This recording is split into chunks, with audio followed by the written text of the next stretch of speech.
Hello, everyone. Welcome to the session C-1, Transformation by Startups and Venture Capitalists Rising to Social Challenges. I am so honored and privileged to introduce our distinguished guest today, Mohit, Managing Director of Sequoia Capital India, Prashanth, partner of Accel Partners, India LLP, and Toshi Nakamura, co-founder and CEO of Kopernik. And my name is MUKOYAMA, a fellow at the Asia Pacific Initiative, and I'm a director of the PEP project, a multi-stakeholder platform aiming to achieve better policy outcomes. So in today's session, we'll focus on rising actions of entrepreneurs and venture capitalists in engaging the most pressing social challenges and ensuring that impact reaches the last mile individuals where help is most needed. I think everyone's waiting for the speakers to start, but I'll just comment on the one housekeeping issue. Participants can write questions in the chat box, and also you can use the hand raise button. We'll take 10 minutes for the participants Q&A session at the last of the session. So please feel free to use those functions. So without further ado, I'd like to hand over to Mohit-san and Prashanth to explain about Act Grant Initiative for around 10 minutes. Over to you. Thank you, Mukoyama-san. May I request the slides to be presented, please? You can just go to slide 1. And meanwhile, just want to say it's an honor for both Prashanth and me to be here today to share our experiences of what we've gone through as a community in India over the last 2 years. We really, really hope that we can partner and collaborate with you. And if as a result of these interactions, we see an effort like this in many other parts of the globe, it would be wonderful. Next slide, please.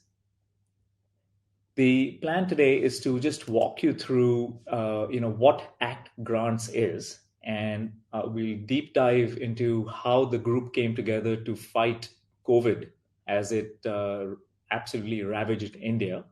And then I'm going to request Prashanth to walk you through our plans about going forward. Next slide, please. So as an introduction to ACT, if I can request the next slide as a quick summary. Basically, our journey at ACT started in March 2020, which is when COVID first hit India. We very rapidly, as a collection of venture capitalists and founders and really everyone in the startup ecosystem, we quickly raised a small amount of money and gave about 100 grants to very innovative solutions to try and rapidly fight the crisis of COVID. The single biggest takeaway for us as a group was that instead of us fighting this alone, when we came together and did this as a collective, really the whole was much greater than the sum of its parts. And the impact that we were able to create was that of a force multiplier. And that then gave us the confidence to see how we could use the power of the startup ecosystem to solve some of India's hard to solve societal problems across many other sectors beyond healthcare, including education, environment, and women empowerment. Next slide, please. But before I go further, let me try and just read out a little bit of our charter, which will give you a sense of why we are doing what we are. We believe anything is possible when founders, investors, VCs, and tech entrepreneurs come together for a larger purpose. We believe the startup ecosystem has the power to solve societal problems at scale. We believe founders who build successful businesses can also build the foundations for a better world. Leaders who create great shareholder value also have the empathy to create greater shared value. And so we believe in collective action. Together, we are backing India's best social entrepreneurs to combat COVID-19 using inventive startup thinking. We're supporting ideas that are capital efficient, scale ready, and can create immediate impact. We started with COVID-19 and health and are now making a difference in environment, in education, and empowerment of women. We're finding solutions using innovative technologies, and we're driving it fast. So if you're a venture capitalist or a philanthropist, if you're an entrepreneur or just a person with an idea, a tech startup or a social change activist, a passionate individual who feels the way we feel, we believe you have something to give. So we want you to volunteer your time, your expertise, or simply join the community and become our ambassador and spread the good word. Your action is our resource. So I'll pause with that. Hopefully that gives you a sense of why we are doing what we are. Next slide, please. So the genesis of ACT grants, which basically is a fund where we essentially give grants. So this is not for equity. This is purely as a grant-making vehicle. Our first challenge that we took on was the COVID response. And if I can request the next slide, please. It all started, like I told you, in March of 2020.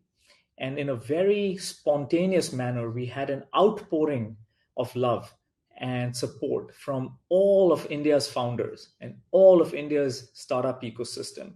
Literally every firm in our system came up and said, look, I've looked after my family and I've looked after my portfolio of companies, but how can I help at a broader level? So a group of us came together to put together this 100 crores fund. And we said we wanted to really try and use that money to back innovative ideas to try and see how we can put a dent into COVID, which frankly, none of us knew what we were dealing with. Next slide, please. This was a core group of people which, brought in people from the VC world. It brought in people from the founders, world. It got in folks from the foundations. It got in folks who had actually, been thinking about this for a long time with the government. So we put together a core leadership team that actually met every evening at 6 p.m. and went through a lot of ideas to try and pick the ones we wanted back. Lots of very fast decision making without fear for failure was the tenet as we were approaching an ambiguous COVID expansion in the country. We were very well assisted by a number of other firms like United Way, who actually helped us bring and raise the money, like McKinsey and BCG and KPMG, who helped us structure our thoughts and do this in a programmatic way with some systematic way of keeping track of what our impact was going to be. Next slide, please. What we found was between March 2020 to December 2020, our thinking and our grant giving had evolved with the disease. We first started off by wanting to actually provide protection to our healthcare workers. So there was a lot of attention given towards the PPE kits and local manufacturing and making sure that these were distributed at scale to those who needed it. But as the disease spread, we realized we needed to have tech-first solutions like telemedicine that we gave grants to that allowed people to be treated at home so that we did not crowd our hospitals. And then, unfortunately, the fight moved to the hospitals. And so we had to give a lot of grants to do things like hospital capacity augmentation, think remote ICUs, where in small cities and towns of India, we don't have ICUs, but from the central locations of Bangalore, we could actually have ICU doctors try and support staff in the smaller cities of the country. To put a bow on all of this, over the 9 months, we actually gave out 100 grants. These were small grants, most of them, and some of them were larger, but we experimented a lot. So this you could almost think of as the seed grants phase of ACT grants, where we were trying many things. We were backing many entrepreneurs and trying to see what might work. And when we found a few that could work, we then doubled down on it. This was an important learning period for us because we, for the first time, in a small way, understood the importance of oxygen therapy in treating this disease. Next slide, please. Frankly, we thought we had done a good job by December 2020. We think this group had done a really good things, and we started to move our attention towards education and environment and some of the other areas. But as you know now, in retrospect, India got slammed earlier this year in 2021 when the Delta variant attacked India. It was the worst thing that many of us have seen in our life. It was, as I look back and I scroll through my WhatsApp groups of that time, it's horrific. It is surreal. And it got so bad that at one point, India had 400,000 new cases daily getting added. And even that number was vastly underreported, just given that the disease was ravaging our country. It started off in the metros and very quickly moved to rural India. So this was a nationwide problem. And if you go on Google and look at India cases, you'll realize it had this crazy curve of across 8 weeks. It came, it burned through us like a forest fire, and it went away. So the speed of decision making, the speed of execution of anything that we could do was critical. Next slide, please. Thank God we had learned lessons the year before by giving many seed grants. And here now, when it came to the 2021 fight, wave 2 response from ACT grants, we picked 3 areas to focus on. The first one was oxygen. Clearly, there wasn't enough oxygen to treat the disease across the length and breadth of the country. So we went to war by actually sourcing close to 42,000 oxygen concentrators from all over the world. Our startups, they stepped up and allowed us to place orders way before we raised money as grant money.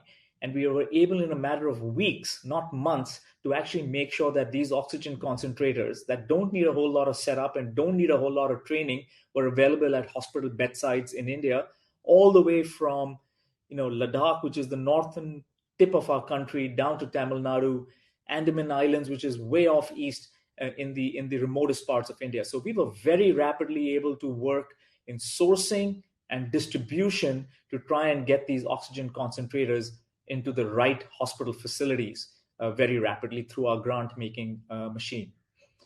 Oxygen concentrators are good for low-flow solutions.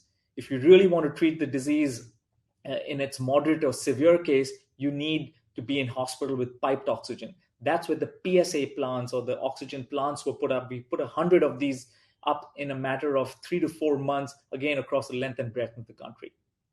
While oxygen was the immediate response, we also picked up home care. The more people we could get treated at home without them actually having to visit our hospitals prevented the pressure in the limited healthcare capacity of India.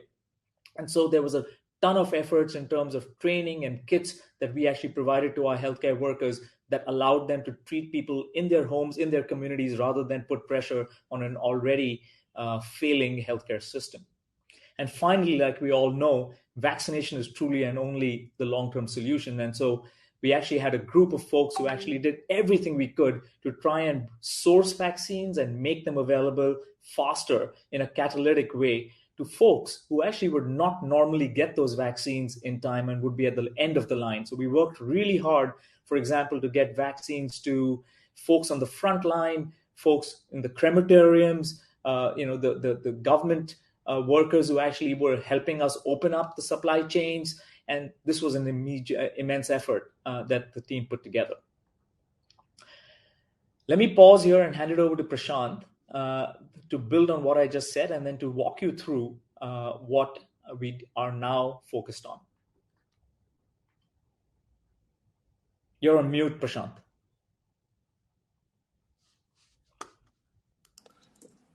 Thank you, Mohit. If I can request the next slide, please.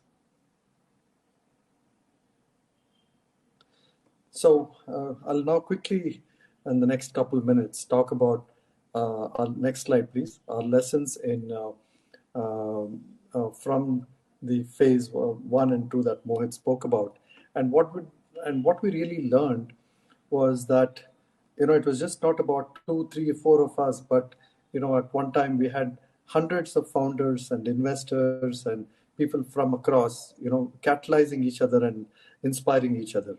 So we said that this kind of movement has value if we can use it to solve other large verticals and other large problems that India has. And the other 2 major learnings was that once we have all these groups come together and build this network, the credibility of the network is a lot larger than any one of us individually. And this helps in 2 ways.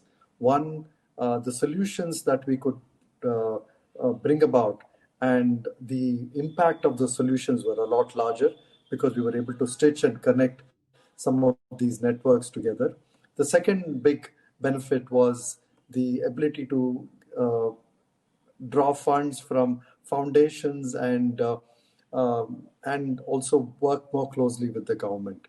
So with this, we thought the impact that we can provide as a network is something we had learned, and we wanted to apply it to other areas. Next slide, please.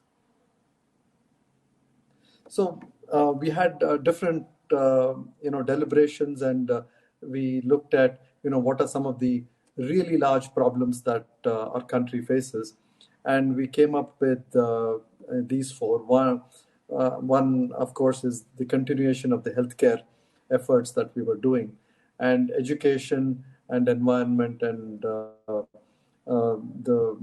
more equitable, creating a more equitable society by focusing on women.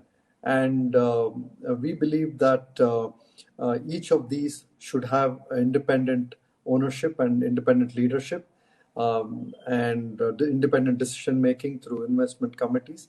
And all of them, while they could leverage the ACT platform at horizontal level, each of them would be staffed independently and would champion and go to market with these verticals independently. Next slide, please. So healthcare, I think a lot of what we did was, like Mohit said, was reactionary, and it was to solve the problem that COVID immediately gave us. But we learned a lot from those problems, and we learned what are the issues with the system, the lacunae that we could hopefully this time make an impact with, and the gaps that we could fill. And I think that's the focus of the healthcare vertical moving forward. How do we look at parts of India that Mohit spoke about that did not have access to proper primary healthcare, proper ICU capabilities, and proper diagnostics? So can we create an impact and make this whole ecosystem which exists beyond the major cities more equipped to deal with a third wave or deal with anything that may come in the future?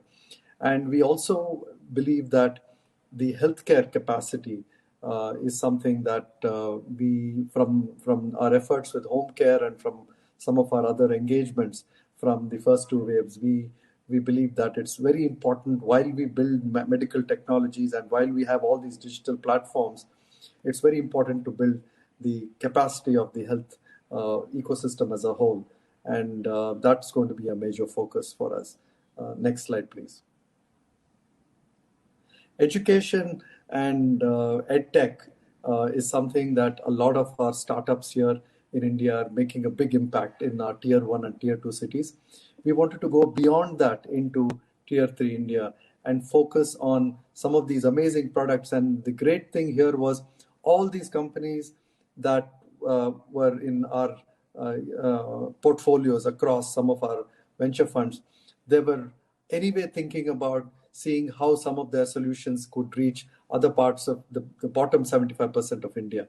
So we have more a catalytic effect in this case, where we are supporting them to take these solutions to the 100 plus million children who otherwise would not have access to quality education in the country.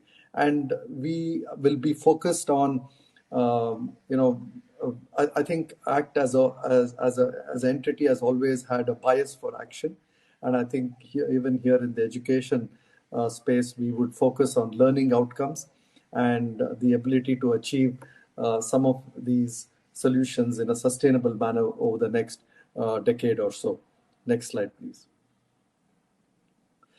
Environment is the other large area where it is directly linked to quality of life and health in the long run. And the economic cost of this for India is large already and could be even larger in the future. So we have focused on creating a separate fund, just like we have done in the case of health and education, which could focus on helping recharge groundwater across our cities, help in innovative solutions that can provide better monitoring and better solutions to tackle the quality of air problem that we have. And there is a related problem to air quality, which is how do we deal with waste, whether it's agri-waste or other forms of waste, and also ensure that there is enough carbon capture that happens in the long run by greening our lands wherever we can. So we have just now launching a very large initiative, a challenge to called the India Clean Air Challenge, where we will get entrepreneurs from across the world to come in and apply for this challenge and try and get a grant to provide innovative solutions to solve the air challenge, which is ravaging all our cities today. Next slide, please.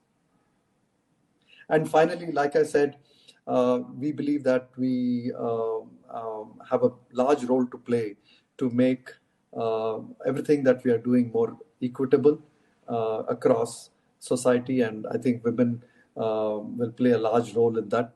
So we have a team that is focusing on making that awareness, building that awareness into some of our companies, educating some of our companies, and giving them tools and helping them with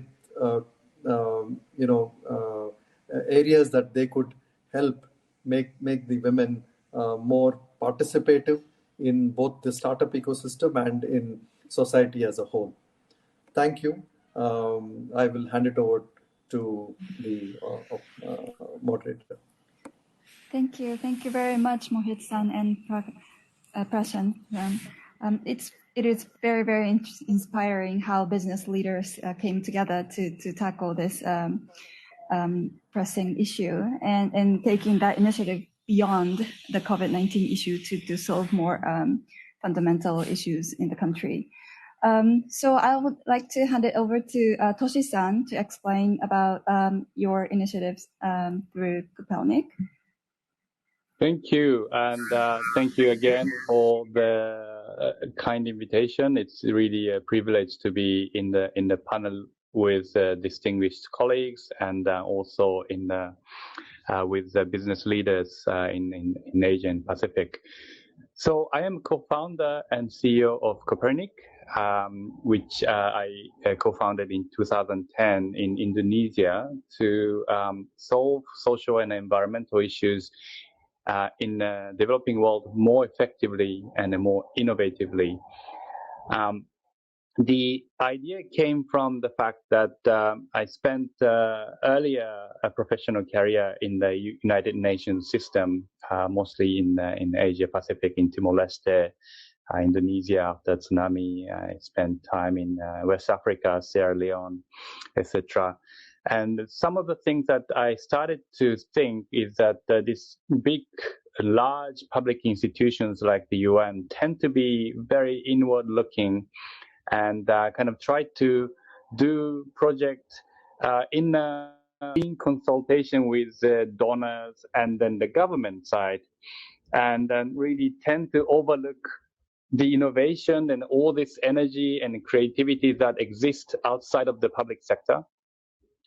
And also this industry of aid tend to be kind of want to talk about how great we are, but not always backed up with data or evidence. And then a third thing that I started to notice, which is also including myself, was that the culture of risk-taking didn't really exist. It's so careful and wants to do things that kind of have been done for many years, and to kind of adapting something new, coming out of, let's say, startup companies. So we wanted to change the way that this development assistance is done, and that's the name Kopernik, which came from the Copernicus, and this is the original Polish spelling of Copernicus.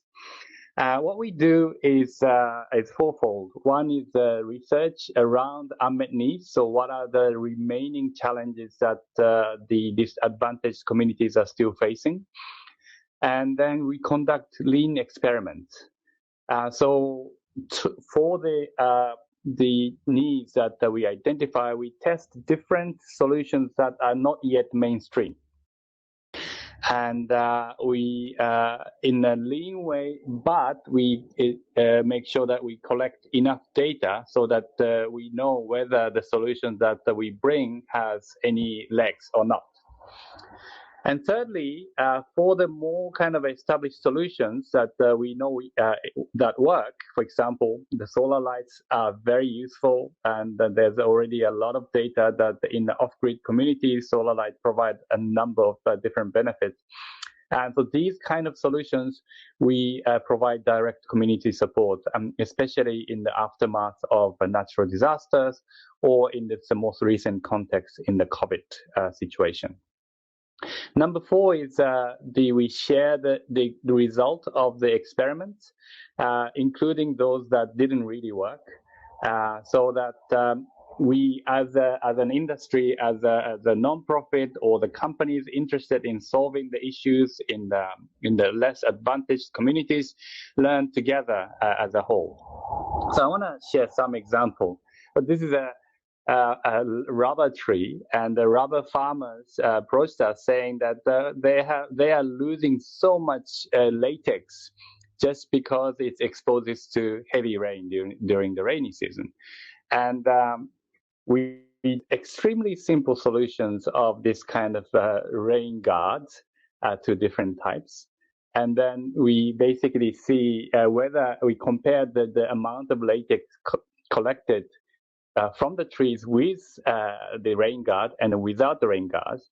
And we saw that there's a 70% increase from the trees with the rain guards. And so we conduct this kind of a very practical and lean experiment and share through the solutions catalog. So you see that the 4 bars are solutions that are promising, and it goes to the 3 bars which worked quite well. And then actually in the bottom, you see quite a lot of 2 bars and 1 bars. A lot of experiments that we conducted, and we thought that some solutions could work, but ended up not really having any impact. So we're sharing all these openly so that we can learn together. And I talked about the unmet needs, and in the context of COVID, it has been more and more difficult to actually go to the field, talking to the communities. And we work with companies also interested in the emerging market needs to develop products or services. And one of the things that we started with using the 360 videos to convey some of the real challenges on the ground. And so these kind of the 360 videos we use with the companies to kind of understand the challenges and the context, and then often used for kind of brainstorming the potential solutions that the companies can develop. Also, these are used to some of the college classes, so that the students better understand the ongoing challenges, and then they also kind of brainstorm on the potential solutions. So in this, I talked about 4 different types, but we work with different stakeholders. The companies, we often work to help develop a new product or services to address the challenges in the emerging market. With the public sector, we kind of typically help work with the public sector organizations to do things differently. Let's take a little bit more risk. How can we try different solutions? How can we engage with unusual suspects? And so that's something that we've been trying with the public sector. With the academic partners, we sometimes conduct a rigorous assessment of particular solutions, or we work with the university faculties and students to come up with a new or different type of solution. So let me stop here, and really looking forward to discussing further with the participants. Thank you. Thank you very much, Nakamura-san, for the inspiring story as well. So I would like to ask Mohit-san. It's very amazing how the collective impact realized, and you said it started spontaneously facing COVID-19 crisis. how actually did it start, and what was the key to succeed? Business leaders come together as to actually take actions, because sometimes business leaders are competitors in the usual world, and it's pretty amazing how everyone came together to fight. Yeah, we agree with you. It's very special and quite unique. We don't know if it's happened anywhere else. And so I think in many ways, we're a combination of lucky and privileged. I would say a few points. It probably worked because a few of us, including Prashanth and me, had been talking about something like this for a couple of years before, and then got too busy in our normal commercial lives. But in a way, some of us had a prepared mind, because it sort of connected the dots when the sort of crisis loomed. I think the second thing is, genuinely, as soon as the crisis showed up, there was this call assembled between a group of us, maybe across the top 14 to 15 venture capital firms. And right there on that call, somebody said, there's a similar call happening between the founders in our ecosystem. And people said, let's just patch the two calls together. And so literally in a matter of hours and days, we saw spontaneous action, which was happening at an individual level in a smaller collective, sort of joined forces very pleasantly well. And I think that gave us the impetus to go do this. What kept us together to prevent some of the normal things that, prevent a collective from succeeding is no egos. So literally, all of us left our Sequoias and Accels at the door when we entered into the investment committee to try and make decisions for what was right for fighting the disease. It didn't really matter who was representing which firm. And we did small things, like we made sure that even today, as you see Prashanth and me, even though you introduced us with our firm names, we wanted everyone to be a co-founder for ACT grants. And that was from the associate from one of our venture firms to a young person in one of the startups to anybody else who stepped forward from the foundations.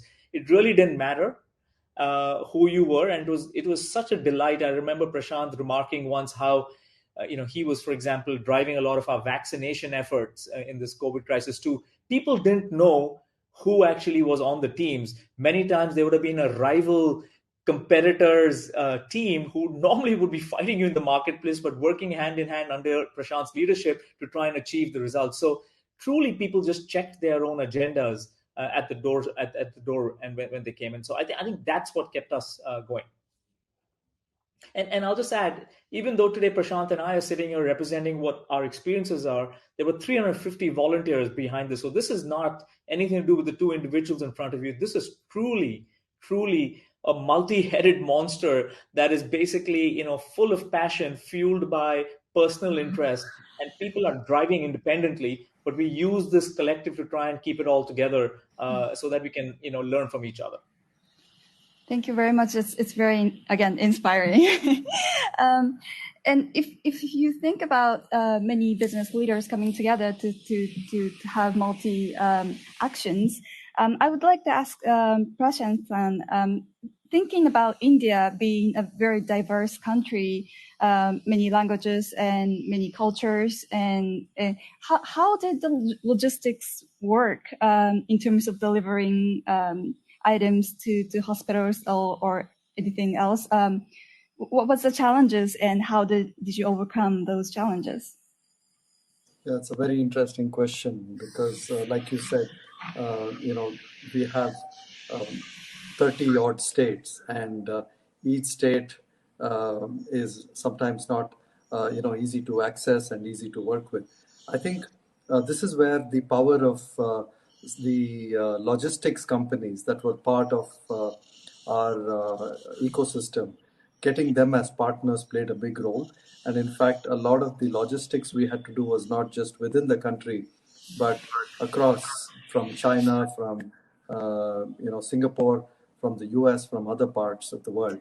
So really the power of existing companies that had infrastructure to quickly move products across the globe and within the country, I think that played a a tremendous role in us being effective, because it was one thing to bring the concentrators in this case, or have the vaccines, but then how do you deliver it on the ground?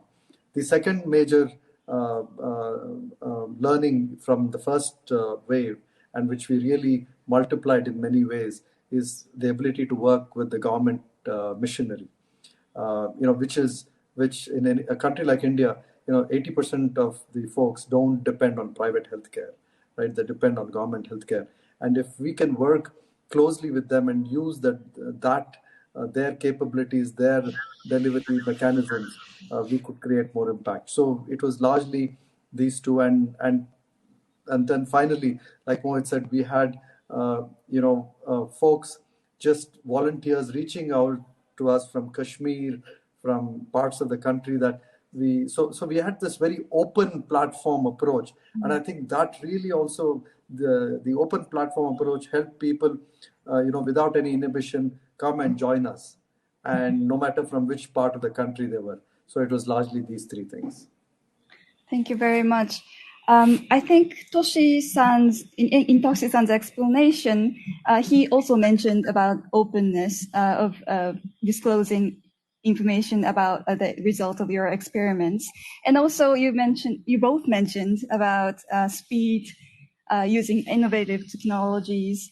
There seemed to be very common thinking between these two initiatives.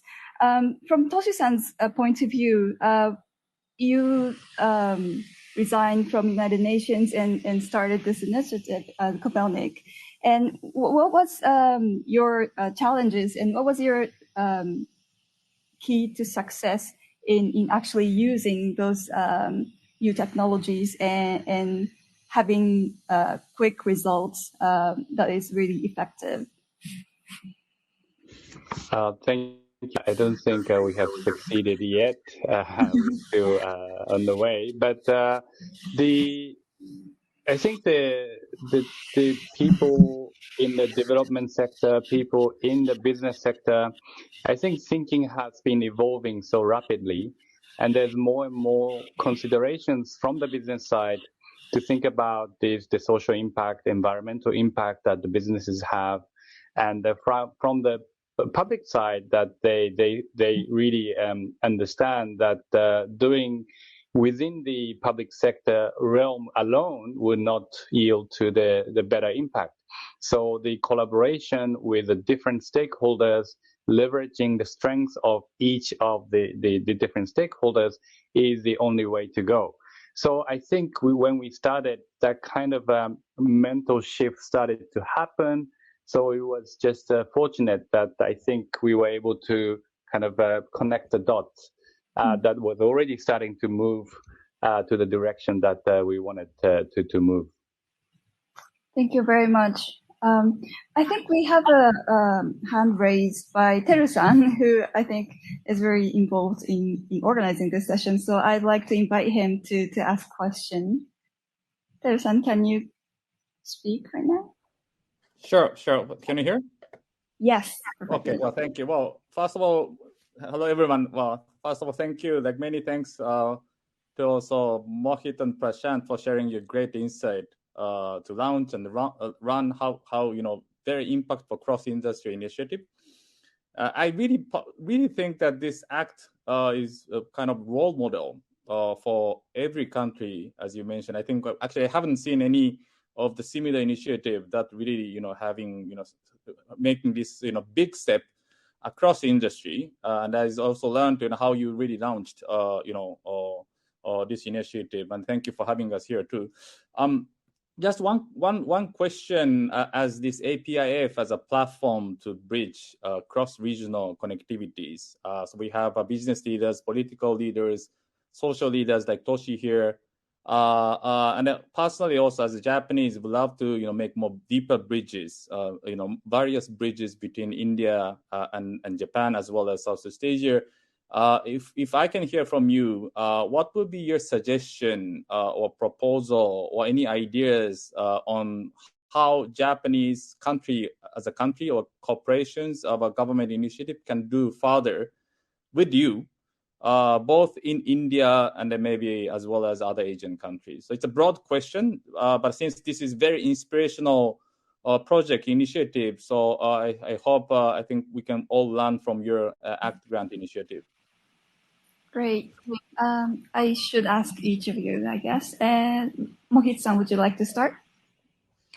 Sure. Well, first, Teru, once again, thanks for all your support. It's people like you who give us energy to do what we do. Teru, I think it starts with relationships, and because of the trust that you have built, bridging Japan and India, and we all started it in our own commercial worlds of investing, has that friendship and that trust is what translates into some of these newer initiatives. So I think many more people who have these strings will create a fabric of trust across the two, which I think we can then leverage on. Of course, from ACT Grants, just like Toshi-san said, we also feel we're just starting, and it's day one. And honestly, it's been a little bit of a reactionary approach to COVID over these last 2 years. The jury is out whether we're going to succeed, Teru-san. To keep the passion alive for 1 or 2 decades, so that people, in a non-war time, but in a peace time, can bring that same level of volunteering, that same level of passion is hard. And so we are also evolving as ACT Grants, moving from a volunteer world to a full-time team who's going to really keep the focus on these hard-to-solve problems. But I'll tell you this, like in our startups, Teru-san, every time it looks too big, every time it looks too long and hard, the thing that brings all of us together and that can also help bring Japan and India together is the size and scale of the problem is so huge and getting worse, that every time we get into a meeting like this and we talk about the Delhi air pollution, or we talk about the state of 200 million children being out of school because of COVID, these problems just bring out the missionary people, and it really doesn't matter where they sit and where they live. It blurs boundaries. We were shocked and surprised. We started this off by putting some of our own money in to solve some of these problems, and everyone from the world showed up to try and support with their resources and voice as well. So I think it takes a stake in the ground. I think ACT Grants is one example of a stake in the ground. But really what we need more than any financial resources, people's personal energy to not wane over the next 10 to 15 years to solve these very hard problems. But Prashanth, maybe you can add. Yeah. Teru, again, thanks for having us here. So I think there are some initiatives that I'm thinking could also be replicated and could be the bridge.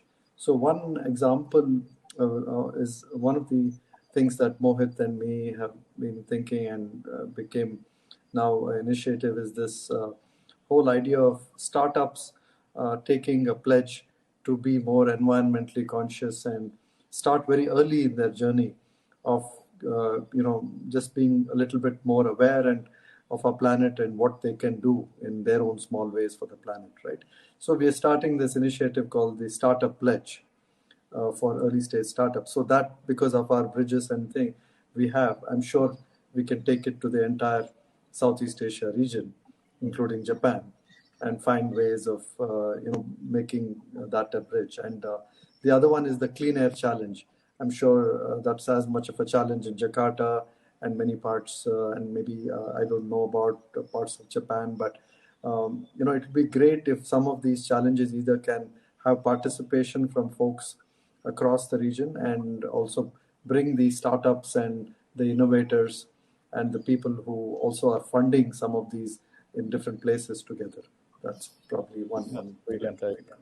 I would love to continue that discussion, how we can make this wider mesh and then also tighter mesh. And I also really love this concept of co-founders of the ACT. I think that's really brilliant. It really showcases the mission and then how people are participating and how people would participate. So I really appreciate all the insight. Thank you. Thank you, Teru-san. I would ask also Toshi-san similar question, how Asian business leaders can participate in your initiative and how we can collaborate. Right. Yes. We'd love to work with more businesses in Japan and outside. So we do a lot of experiments in lean experiments, and this is something that the companies have been always doing. So I think when we talk about experiments with the companies, they immediately, okay, that makes sense, let's do it, and that has led to a lot of fruitful partnership. But what seems to be new for the companies is that they experiment for social impact. So experiment for the businesses is something that is really kind of, okay, yeah. But impact, which requires the understanding of the complexity of the challenges, and then how do we measure the solving of some of this impact, etc. This is the collaboration and the joint mutual learning that we have been having when working with companies. Yeah, I love to work with more companies, and yeah, so those who are participating in today's discussion, love to talk if there's any interest. And of course, I love the ACT program, which is really inspiring. And your kind of philosophy to invest in the innovative solutions and act fast, which really resonates with our approach too. So I love to explore how we can collaborate together. Thank you. Thank you, Toshi-san. So we have a few minutes left. I would like to ask Mohit-san and Prashanth-san for final comments. If anyone else from the audience has further questions. Yes. Yeah, I think we'd like to ask Mohit-san and Prashanth-san and for your final comments, especially toward business leaders and entrepreneurs who are trying to go forward and take action to social challenges and advice to Asian leaders. Well, first, once again, thank you for the opportunity to do this. This is very generous of you to give us your time. I would leave with 3 thoughts for you. We are truly looking for solutions from all over the world to some of India's worst and hardest to solve societal problems around environment, around education, around health.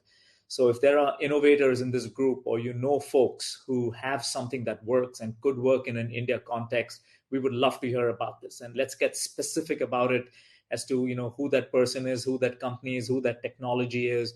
If you can send them to us via the facilitators or Teru-san, we would love to get them tested out, trialed out, experienced in India. So that's ask number 1. I think the ask number 2 is support us with your voice. If you think what we're on to makes sense, please tell our story to friends, and tell our story to folks who are business leaders all over the world. I think we get a lot of energy when we find folks all over the world trying to help and support, and that actually helps bring in a lot more volunteers and a lot more energy into the room for us. So that would be the second thing. Thank you, Bud. Thank you. Prashanth?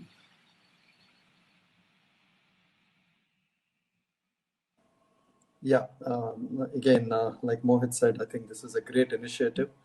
We would not know that there is somebody in solving and working with lean solutions and similar challenges somewhere in Indonesia. So you started to kind of build the network.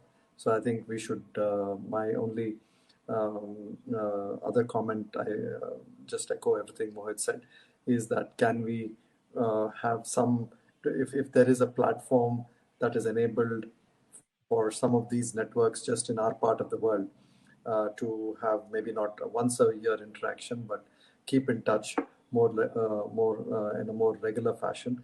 I think that would be good. And I think just like Teru said, creating a mesh out of these networks would make them even more powerful. So this is a great beginning, and I think this would hopefully snowball into something larger than what we envisioned even just for India.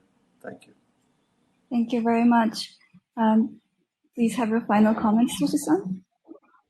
Yeah, thank you again, Mohit and Prashanth, and then Jun-san, and then Asia Pacific Innovative Forum for the opportunity.